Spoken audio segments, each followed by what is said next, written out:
एक गांव में एक किसान था जिसका नाम रामलाल था। रामलाल अपनी पत्नी और दो बेटों के साथ रहता था। वह गरीब तो था लेकिन मेहनती और ईमानदार था। रामलाल की सबसे बड़ी संपत्ति उसकी जमीन थी, जिसे उसने अपने खून पसीने से सींचा था। जमीन उसके लिए केवल उपजाऊ मिट्टी नहीं बल्कि उसके जीवन का आधार थी।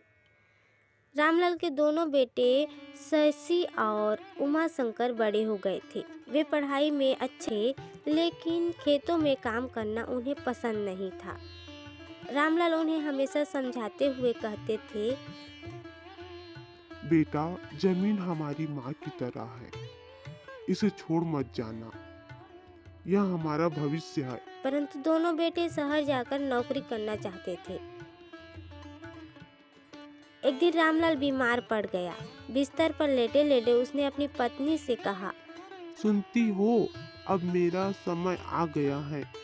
मेरे जाने के बाद हमारी जमीन का ख्याल रखना, उसे अच्छे से संभाल कर सजो कर रखना। वो तुम्हारी जीवन का आधार बनेगा। कुछ दिनों बाद रामलाल का निधन हो गया। शशि और उमा शंकर ने जमीन बेचने का फैसला किया। माँ ने उन्हें रोकने की कोशिश की पर वे नहीं माने। दोनों ने जमीन एक बड़े व्यापारी को बेच दी और शहर चले गए।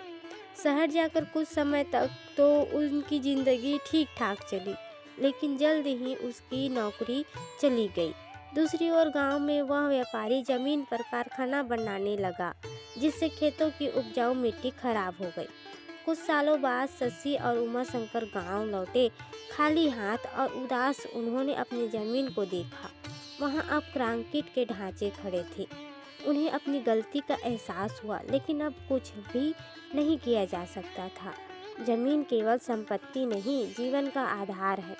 इसका सही इस्तेमाल करना ही बुद्धिमानी है। हमारी कहानी पसंद आई हो तो लाइक, कमेंट और सब्सक्राइब करें।